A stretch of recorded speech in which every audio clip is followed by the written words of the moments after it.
स्वागत है आपका PLL न्यूज़ में। आपके साथ मैं हूं शादाब काज़मी। कल नीट 2023 का रिज़ल्ट आ गया है और रिज़ल्ट आने के बाद मऊ के ऐसे 12 से ज़्यादा छात्र और छात्राएं हैं जिनका नाम उस सूची में, उस लिस्ट में शामिल है। और कुछ बच्चे हैं जिनका नाम मेरे पास मौजूद है। उनका अगर इंटरव्यू नहीं कर पा रहा हूं मैं, तो कम से कम मैं नाम लेना चाहूँगा और उनको शुभकामना देना चाहूँगा। अदरी के शाह फ़हद हैं और रेहान अब्दुल्ला हैं, हाफिज़ नियाज़ अहमद हैं, अब्दुल्ला इकबाल हैं। इन सभी बच्चों ने नीट क्वालिफ़ाई कर लिया है। और अब हमारे बगल में मौजूद हैं आयशा, इन्होंने भी नीट क्वालिफ़ाई किया है। और मेरे बगल का जो चेहरा है, आप में से काफ़ी लोग इनको पहचान भी पा रहे होंगे, डॉक्टर हम्माद साहब हैं, मऊ के काफ़ी चर्चित डॉक्टर्स में से हैं। सबसे पहले मैं आपसे ही मुखातिब होता हूँ। आप डॉक्टर, पहले आप अपना परिचय दे दें हमारे दर्शकों को। मैं डॉक्टर हम्माद अहमद, डोमापुरा हिब्बा में मैं प्रैक्टिस करता हूँ जी। आप और मैंने इलाहाबाद से मैंने BMS किया है जी। ठीक, हाँ। आप खुद एक सक्सेसफुल डॉक्टर हैं और उसके बाद अब आपकी पुत्री भी नीट क्वालिफाई कर चुकी है। तो आपका फोर्स था या खुद से रुचि थी बच्ची को? नहीं, एक माहौल मैंने बहुत शुरू से ही बनाया था और बच्चे उसी हिसाब से ही अपने कुछ मेंटेन चल रहे थे। और मैंने इनके दिमाग में ये बात डाली थी कि तुम लोगों को ऐसे करना है, मेडिकल फील्ड में जाना है। तो उसी हिसाब से हमने इनकी स्कूलिंग कराई और वेल मैनेज्ड जो है, मैंने इनको जो है कि सनबीम में डाला। अच्छी स्कूलिंग हुई, वहाँ पे बहुत अच्छे से पढ़ाया। फिर उसके बाद मैंने 10th में बच्ची ने वहाँ पे सनबीम में अच्छा स्कूल टॉपर भी रही। फिर उसके बाद 11th में मैंने फैसला लिया कि मैं इनको एलन कोटा भेजूं और एलन कोटा भेजा ताकि वहाँ पे जो अपना फाउंडेशन कोर्स करे और वहाँ नीट की तैयारी भी उसकी पैरेलल चल सके।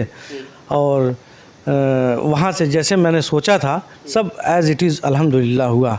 और जो है कि आज उसका रिज़ल्ट आप लोगों के सामने है। और फर्स्ट अटेम्प्ट में जो है अभी 15-20 दिन पहले इसका रिज़ल्ट आया 12th का। तो उसमें भी अपने स्कूल की टॉपर रही है ये। और फिर उसके बाद 20 दिन के बाद ये नीट का आया, तो इसमें भी इसने बहुत अच्छा स्कोर किया। 627 नंबर हैं इसके। हाँ, अल्हम्दुलिल्लाह। तो अब सीधे आयशा से ही हम मुखातिब होते हैं। बहुत बधाई और शुभकामनाएं आपको। बहुत बहुत शुक्रिया आप सबका। अपना पूरा परिचय दे दें पहले दर्शकों को एक बार। मैं Ayesha Hammad, class 12th just pass की है मैंने। कोटा में मैंने फाउंडेशन कोर्स किया था 11th-12th क्लास का। एंड जस्ट बोर्ड्स देने के बाद मैंने नीट दिया। मेरा फर्स्ट अटैम्प्ट था नीट में। पूरा शुरुआती सफ़र आपका कैसा था? मतलब प्राथमिक शिक्षा से लेके अब तक का जो सफ़र है वो पूरा विस्तार से बताएं। स्कूलिंग बताओ। मैंने शुरुआत सनबीम से की थी। Sunbeam is like really a great school.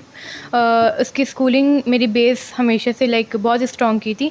So schooling में मैं ये बोलूँगी कि सनबीम का लाइक बहुत बड़ा हैंड है मेरी अच्छी स्कूलिंग में। सनबीम में स्कूलिंग हुई मेरी। और 10th में लाइक मेरे बोर्ड रिज़ल्ट्स भी आए 10th के। एंड हम लोग ने बहुत अच्छा स्कोर किया था 10th में भी। और टॉप भी किया था स्कूल को, सेकंड टॉपर थे स्कूल के। और फिर जब 10th में इतने अच्छे रिज़ल्ट्स आए, सो एक हौसला बना कि हाँ मतलब आगे भी शायद स्कोर अच्छा करें। तो एक्सपेक्टेशंस तो यही लेके गए थे कोटा। बहुत लोग लेके जाते हैं कोटा, लेकिन उनमें से शायद 0.1% का ही सिलेक्शन होता है। तो ऑब्वियसली कंपटीशन तो बहुत था हमारा, लेकिन कोटा में भी हम लोग बैच टॉपर रहे और उसी से हौसला बनता गया। नीट में भी हम लोग गए तो यही सोच के गए थे कि जितने लोग भीड़ देख रहे हैं, ऑब्वियसली सबका तो सिलेक्शन नहीं होने वाला है, उसमें से अलग ही कुछ करना पड़ेगा। तो जितनी बार टॉप किया था, जितनी बार अच्छे मार्क्स लाए थे, सबका हौसला था। मेरे पेरेंट्स का बहुत सपोर्ट था, पेरेंट्स का, मेरे भाइयों का बहुत सपोर्ट था, मेरी पूरी फैमिली। जो कह दूँ मैं कि जब तक आपकी फैमिली का सपोर्ट नहीं मिलेगा तब तक आप मुरली कोई काम नहीं कर सकते हैं। तो मेरे अम्मी अब्बू, मेरे भाई, सबका बहुत सपोर्ट था। लास्ट मोमेंट में मैंने लास्ट 1 मंथ में मेरे मार्क्स में अराउंड 150 मार्क्स का इंक्रीमेंट आया था। So that's a big deal because marks देते 150 मार्क्स का इंक्रीमेंट नहीं होता है जल्दी लोगों का, लेकिन लास्ट मोमेंट पे ये हुआ। एंड उसके बाद जब फाइनल एग्ज़ाम हुआ, so I scored like way above the merit. So like quite satisfied and not satisfied in the marks, but actually I'm feeling that happy right now, satisfied kind of. ये बहुत अच्छी बात है। इसके साथ मैं ये भी जानना चाहूँगा, आजकल की जो युवा पीढ़ी, आज की जनरेशन है, अगर लड़कों की बात करें वो पबजी खेल रहे हैं, लड़कियों की बात करें वो रील्स बना रही हैं, तो आप सोशल मीडिया पे कितना एक्टिव रहती हैं? मेरा कोई सोशल मीडिया नहीं था, अकाउंट ही नहीं है? अकाउंट अब जब नीट का पेपर हुआ उसके एक आध हफ्ते बाद मैंने सोशल मीडिया अकाउंट बनाया था, क्योंकि मुझे थोड़ा सा लग गया था कि नहीं सिलेक्शन तो हो जाएगा। अब कॉलेज का पक्का नहीं था, लेकिन ये था कि सिलेक्शन है, गवर्नमेंट सीट मिल रही है मेरे को, तो मेरे को पक्का था।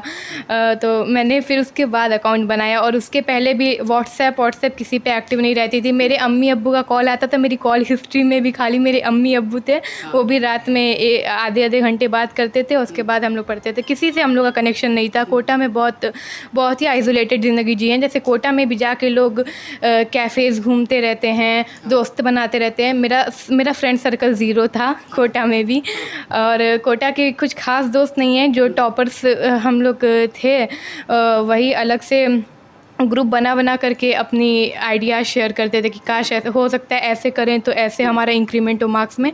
लेकिन कोटा का भी फ्रेंड सर्कल बहुत कम है मेरा, और मेरे हिसाब से जितना आइसोलेट हो सकूँ ना अपने आप को कर लो, क्योंकि जैसे आप जितने भी साल का लेके चल रहे हो प्रिपरेशन का, उस टाइम में आपकी उसके बाद ये सारी मेहनत पे ऑफ हो जाएगी। लाइक रिज़ल्ट आया, मेरे जितने भी लोग से मैं आइसोलेट हुई थी, लाइक अपने रिलेटिव से आइसोलेट हुई थी, अपनी खुद की फैमिली से मैं आइसोलेट हो गई थी। उसके बाद मेरे से कल मतलब बधाइयाँ ही आ रही हैं। सो ऐसा नहीं है कि आप अगर कुछ करने के लिए आइसोलेट हो रहे हो तो गलत है, ऐसा कुछ नहीं है। तो जब आप कुछ कर लेंगे तो वो सब बधाइयाँ आपको आने लगेंगी। मतलब आपने जो दोस्ती भी की तो वो भी आपने बताया जिससे आपको पढ़ाई में लाभ मिल सके, ऐसी ही दोस्ती भी आपने रखी? बिल्कुल। अगर ऐसी दोस्ती है कि कैफ़े चलते हैं साथ में, अरे ठीक है बाद में पढ़ लिया जाएगा, उस दोस्ती का मेरी ही ज़िंदगी में कोई मतलब किसी की भी ज़िंदगी में महत्व नहीं होता है, क्योंकि वो 1 साल बाद इंसान 2 साल बाद वो सब भूल जाता है। लेकिन अगर आप किसी पद पे हो और लाइक लोगों को आपकी बार ज़रूरत पड़ेगी, तो शायद मुझे लगता है वो इंसान कुछ नहीं भूलता है। कि अगर आपकी ज़रूरत पड़ रही है इंसान को, तो वो इंसान नहीं भूलता है। आप किसी की हेल्प कर रहे हो या फिर आप एक बहुत अच्छे मुकाम पर हो, सो इंसान वो याद रखता है। ये कैफ़ेज़ वाली दोस्ती नहीं याद रखता। मतलब आपकी कामयाबी के पीछे कहा जा सकता है कि एक किसी भी बुरे ग्रुप से दूर रहना, ऐसे लोगों से, और सोशल मीडिया से ख़ासकर दूर रहना, ये कामयाबी की बड़ी वजह मानी जा सकती है। जी बिल्कुल। सोशल मीडिया से दूर रहने में ये प्रॉब्लम है कि देखिए सोशल मीडिया कई लोग चलाते भी थे मेरे जानने में, उन्होंने भी नीट निकाला है। ऐसा तो है नहीं कि सोशल मीडिया अगर आप चलाते हैं तो नीट नहीं निकलेगा, ऐसा कुछ नहीं है। बहुत ज़्यादा भी आइसोलेट होने की ज़रूरत नहीं है। मेरे बहुत सारे दोस्त थे, मेरे बहुत सारे दोस्त हैं जो मुझे आज भी मोटिवेट जब मैंने 10th करके कोटा से गई थी ना, तो बहुत ज़्यादा लोग आप पे विश्वास नहीं करते, क्योंकि भर के लोग कोटा जाते हैं। ऐसा तो है नहीं कि सबका निकल जाता है। तो सिलेक्शन 0.1% का भी मतलब होते रह जाता है। 0.1% लोग का सिलेक्शन होता है इसमें।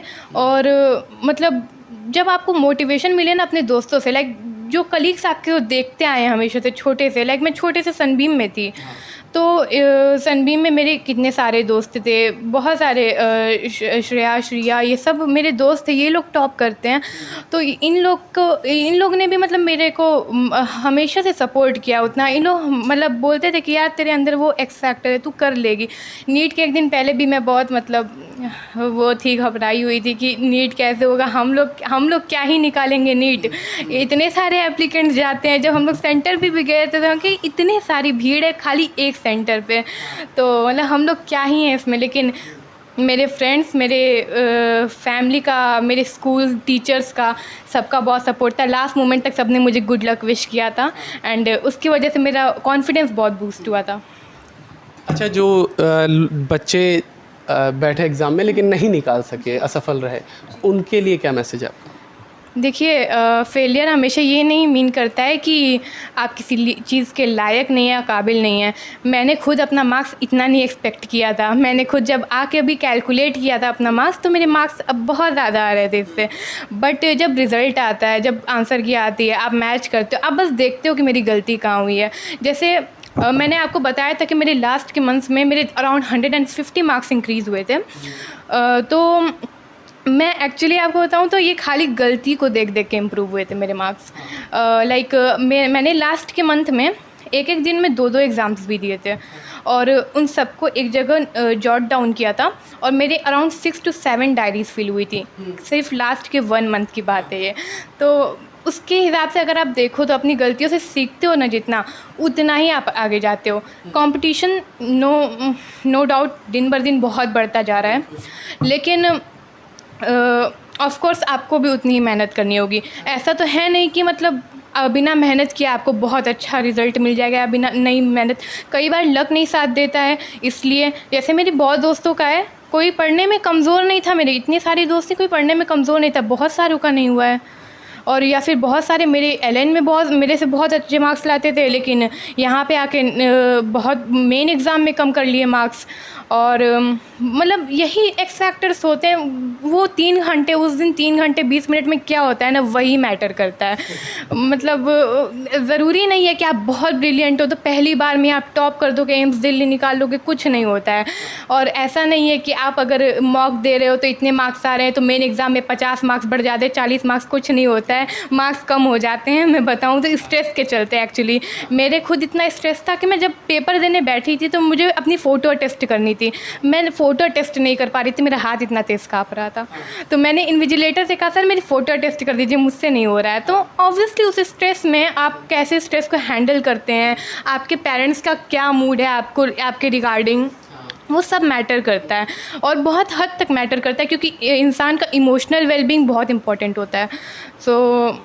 मैं तो ये कहती हूँ कि फेलियर ये इसलिए नहीं हुआ कि आपने मेहनत नहीं की है। मेहनत सब करते हैं, ऑफ कोर्स आपका नीट है, आपको भी पता है कितना बड़ा एग्ज़ाम होता है, कितने लोग बैठते हैं। तो अगर आप नहीं निकाल पाए तो बस देखिए गलती कहाँ हुई है। ऑफ कोर्स बहुत बुरा लगता है जब मार्क्स नहीं आते हैं, या फिर रिलेटिव्स को ताने भी मारते हैं कि अरे नीट में बैठे थे, नहीं हुआ। ऑफ कोर्स मारते हैं, और मतलब उन्हीं को शो करना रहता है बाद में कि हाँ मतलब हमने किया है। लाइक फिर डॉक्टर बनने के बाद ना कोई नहीं पूछता कितने अटेम्प्ट में निकाला, कुछ नहीं। ऑफ कोर्स आप वापस से आप हिम्मत नहीं हार सकते हैं। अगर मेरा भी नहीं होता मैं भी नेक्स्ट टाइम तो ट्राई करती। पहले अटेम्प्ट के बाद ऐसा तो है नहीं कि नहीं सब कुछ ख़त्म हो गया एंड ऑल, उसके बाद भी ज़िंदगी रहती है, आपको ट्राई करने और उससे बहुत अच्छा इम्प्रूवमेंट होता है, बहुत अच्छे मार्क्स आते हैं लोगों के सेकंड अटेम्प्ट, थर्ड अटेम्प्ट में। हमेशा अपने आप पे बिलीव रखो। चलिए बहुत अच्छी बात है। तो ये आयशा थी जिनका सुझाव, एक सलाह थी, टिप्स थी उनके लिए जो इस एग्ज़ाम को क्वालिफाई नहीं कर सके, जो छात्र छात्राएं और असफल हुए। और सबसे बड़ी बात जो इन्होंने कहा, अपनी नाकामियों जब आप नाकामयाब होते हैं तो उससे सीखने की ज़रूरत है और ख़ुद की समीक्षा करने की ज़रूरत है, और किस तरीके से ख़ुद को इम्प्रूव करेंगे, साबित करेंगे, इसके लिए मेहनत करने की ज़रूरत है, हार नहीं माननी है। अब इनकी माता भी यहाँ पर मौजूद है, इनसे भी मैं बात करूँगा। महसूस कर रही हैं आप? बहुत अल्लाह ताला का बहुत शुक्र है, बस मैं अल्लाह का शुक्र अदा कर रही हूँ और कुछ नहीं कह रही। तो और जो पेरेंट्स हैं उनके लिए क्या, क्योंकि मुझे लग रहा है आप बहुत ज़्यादा कुछ बोल नहीं पाएंगी अभी, तो जो पेरेंट्स हैं उनके लिए कोई मैसेज आपकी तरफ से, क्योंकि आप भी एक बच्ची की माँ हैं। बस ये मैसेज है कि वो बच्चों पे बहुत इमोशनली दबाव ना डालें, उनको जैसे इतना हैरेस ना करें कि मतलब उनको लगे कि बस मेरा नहीं होगा तो अब इसके बाद ज़िंदगी ख़त्म हो जाएगी, और फिर बस बच्चों से फ्रेंडली रहें, उनको उनका बेस्ट करने दें बस। चलिए बहुत धन्यवाद। तो अपने बच्चों पर ज़हनी तनाव ना डालें, इन्होंने ये बड़ी बात कही, और बच्चों को जिस चीज़ में रुचि है उसमें उनका सपोर्ट करें और उनकी मदद करें। और वीडियो ये अच्छा लगा हो तो इसे लाइक और शेयर भी करें, चैनल पर नए हैं तो इसे सब्सक्राइब कर लें। धन्यवाद।